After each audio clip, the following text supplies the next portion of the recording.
Welcome to ScaleUp Radio Shorts, brought to you by Smart 90, the proven 90-day execution system for scaling businesses. I'm Kevin Brent. And I'm Granger Forson. We're your hosts and the founders of Smart 90. Each month, we dive deep into a critical aspect of scaling up from our entrepreneurial scale-up system. This month, our theme is the cash pillar, smart, profitable growth. It's a foundational element that's often misunderstood, yet absolutely vital for any business looking to truly scale with strength and resilience.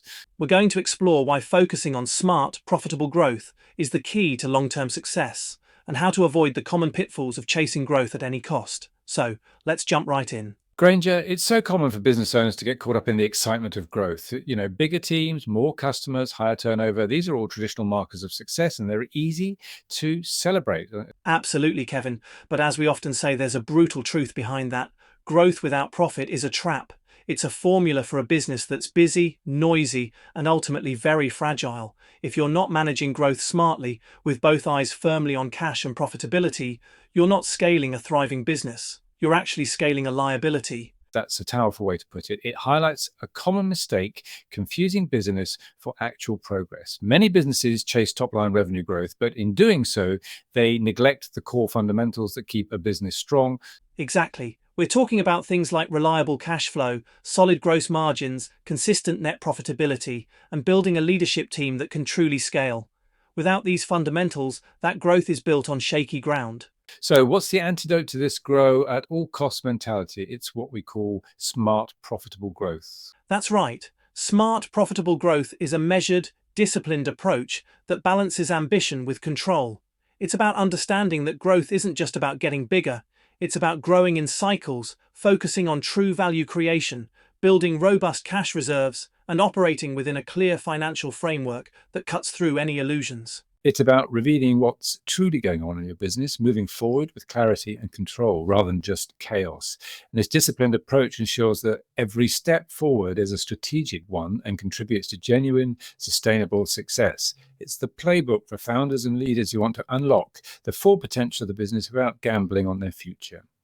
One crucial aspect of this smart, profitable growth, Granger, is understanding that growth isn't a straight line. It's rarely linear. That's so true, Kevin. Many business owners expect a constant upward trajectory, but in reality, growth happens in predictable, repeatable cycles. We often compare it to climbing a mountain. You ascend for a bit, reach a plateau to catch your breath, build strength, and then you climb again. And these plateaus are what we refer to as growth stages. It's in the transitions between these stages, what we call the valley of death, where businesses can really feel the pressure on cash, systems, and even their people. Precisely. Without a conscious strategy for navigating each of these stages, a business can easily stall or even collapse. This is where Kaplan's growth cycle framework comes in, outlining these phases beautifully. So let's break down Kaplan's framework. The first stage is initial growth, right? Yes, this is where the focus is on proving the model. Cash is often tight, and every single win truly counts. It's about establishing that foundational viability. Then you move into transitional growth. Here, you're starting to add team members, overheads begin to rise, and the complexity of the business increases significantly. It's a critical phase where things can start to feel a bit stretched. Followed by scaling up, where the emphasis shifts to repeatability, consistency, and efficiency. You're trying to systematize what you've proven to work. And finally, expansion, which is about bigger plays. You're investing in new markets, new products, or even new territories. What's critical is that at each of these phases, your financial structure simply must evolve. Too often, business owners plow on, using the same model they used when they were a micro business, and it inevitably breaks. Smart, profitable growth provides the tools to evolve intelligently. And it's not just about the financial structure, but also a crucial mindset shift. What worked for a £200,000 turnover business won't work at £2 million. This impacts everything from your pricing strategy to how you manage your team and allocate capital to. Your strategies need to become far more deliberate, data-driven, and intensely focused on value creation. And it's also about foresight, preparing for the next phase while still performing well in the current one. Many businesses wait too long to shift gears and get caught flat-footed. If you're not anticipating the demands of the next growth stage, then you're risking a painful stall or a misstep that could truly set you back. Understanding your current growth stage and managing accordingly is one of the most powerful strategic levers available to any business owner. Speaking of powerful strategic levers, Kevin, let's dive into something that's often misunderstood: the profit and loss statement, or P&L. Many business owners rely on it, but traditional P&Ls can often obscure the true financial health of a business. Absolutely, Granger. It's a critical point. While a standard P&L might satisfy your accountant or the tax man, it frequently distorts reality for decision makers. The problem is most P&Ls lie. Lie is a strong word, but it's accurate in terms of decision making. Why do they distort reality? Well, for a couple of key reasons. Firstly, owner salaries aren't always treated as market rate costs.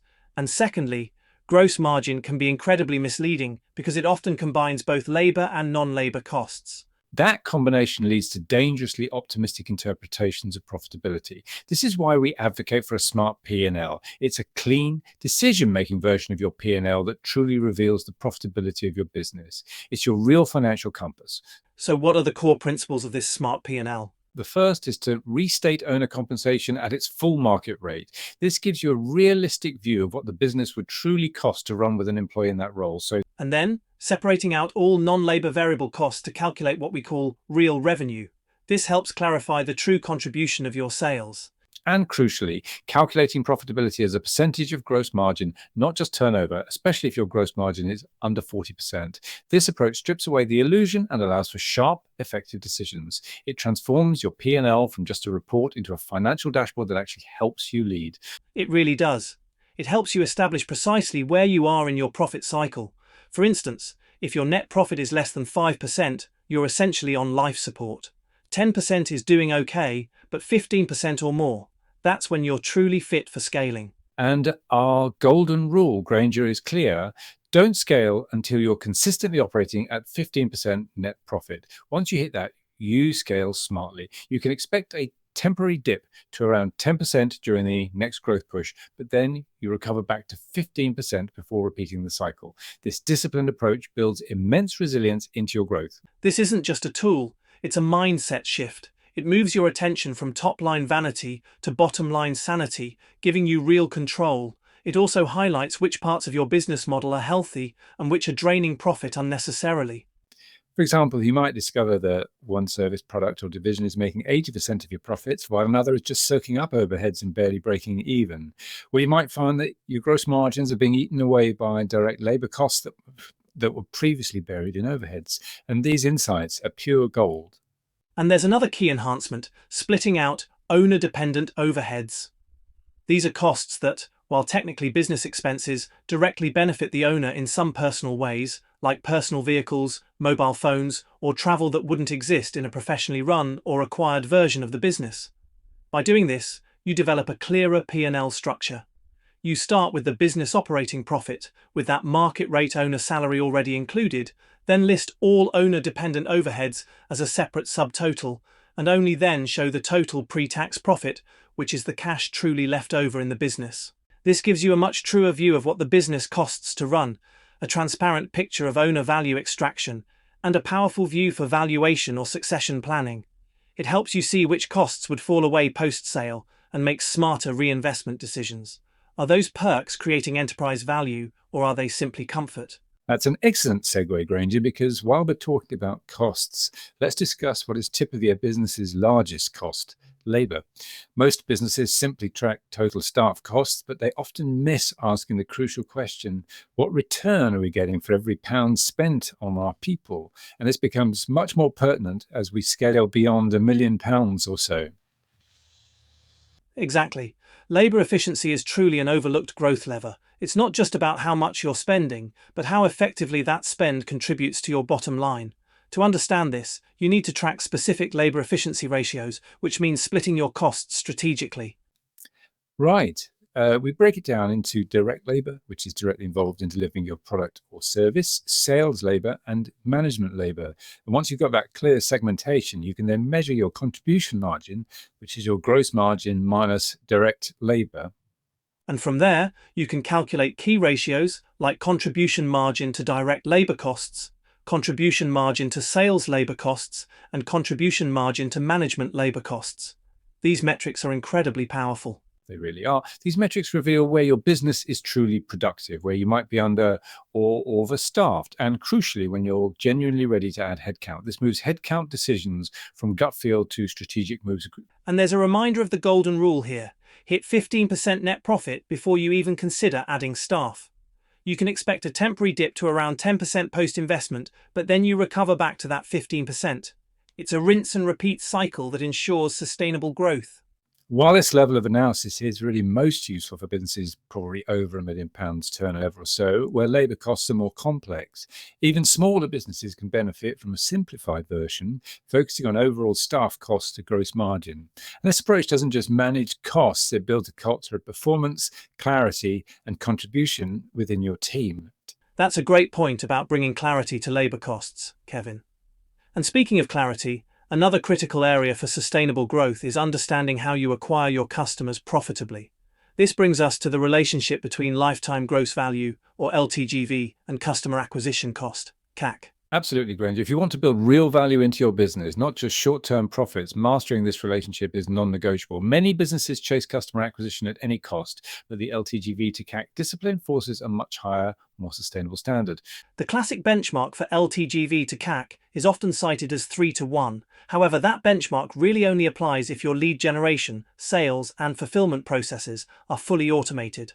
The reality for most businesses is a bit more nuanced. That's right. The less automated your business, the higher the LTGV to CAC ratio actually needs to be. For example, if 2 out of 3 functions are automated, you're looking at more like 6-to-1. If only one function is automated, it jumps to 9-to-1. And for manual, high-touch fulfillment businesses like consultancies, you might even need a 12-to-1 ratio. This framework is crucial because it accounts for the higher operational and delivery costs that come with lower automation. It helps guide your pricing strategy, retention efforts, and overall acquisition approach. It's about ensuring every new customer contributes positively to your long-term value, rather than just adding to your top line. It also aligns perfectly with the Rule of 40 mindset, which is all about balancing growth rate with profitability.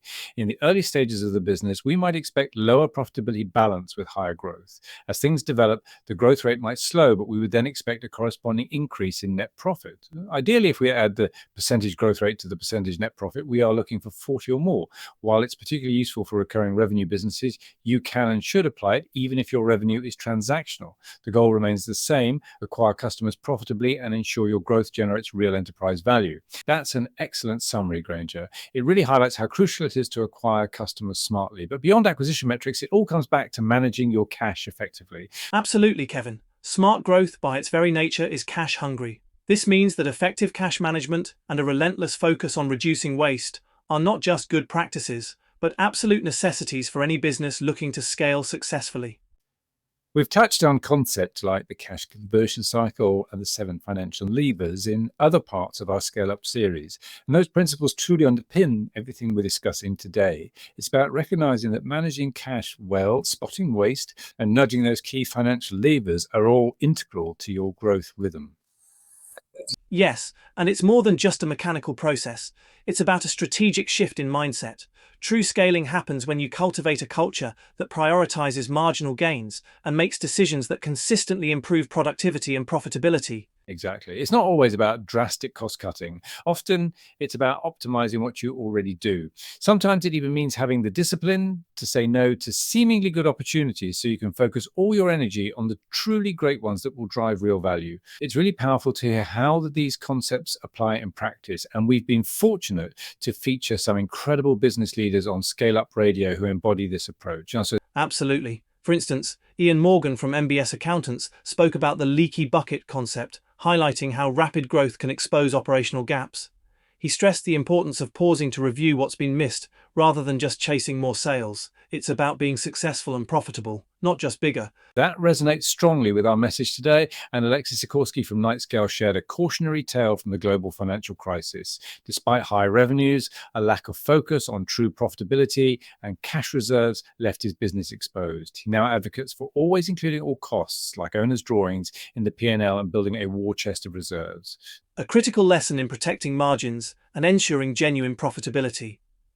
Mike Penrose also provided excellent insights into tracking labor efficiency and LTV to CAC.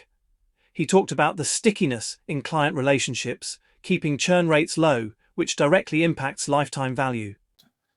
He also delved into setting minimum terms and tracking key metrics like cost per client, cost of acquisition, and net margin per client. And these are fundamental to truly understanding and improving your LTV to CAC ratio and your labor efficiency. Then we have Ben Kinnaird from Rather Inventive, who championed scaling with value, not just turnover. His philosophy centers on building authentic, sustainable client relationships, advocating for retained income models and careful cash flow management to ensure stability. And finally, Ross Latter and Stephen Campbell from MacroFin discussing sustainable scaling and margin protection. They describe building a business that runs itself, expanding into new verticals only when the core is strong and sustainable, and being very careful not to let discounts erode margins. These real-world examples from our community really bring to life how these principles translate into tangible success and resilience. So as we wrap up today's deep dive into smart, profitable growth, it's clear that growth alone isn't enough. It has to be smart, deliberate, and focused on building a resilient business. Exactly, Kevin. It all comes back to those core tenets we discussed: growing in predictable cycles, understanding your true financial picture with a smart P&L, and always prioritizing profit first. And that means diligently tracking your labor efficiency, scaling your business with an eye on value creation rather than just chasing turnover, and critically always protecting your margins. And these are foundations for lasting success. It's about building a business that's not just big, but strong, lean, and valuable. We hope today's discussion has provided a clear map for avoiding the common pitfalls of unchecked growth. For anyone serious about implementing these principles, we encourage you to take the next step. Review your own business through the lens of a smart P&L, score your cash in flight checks, and commit to one focus area for the next 90 days. That 90-day discipline is key. And if you're looking for a structured way to implement these strategies and ensure every member of your team is aligned, the Smart 90 system is designed precisely for that. If you are not already working with us, you can find out more about how Smart 90 can help you transform your business narrative, monitor progress, and future-proof your growth by visiting our website, smart90.co.uk. That's smart90.co.uk. Thank you for joining us on ScaleUp Radio Shorts. We look forward to helping you scale with strength.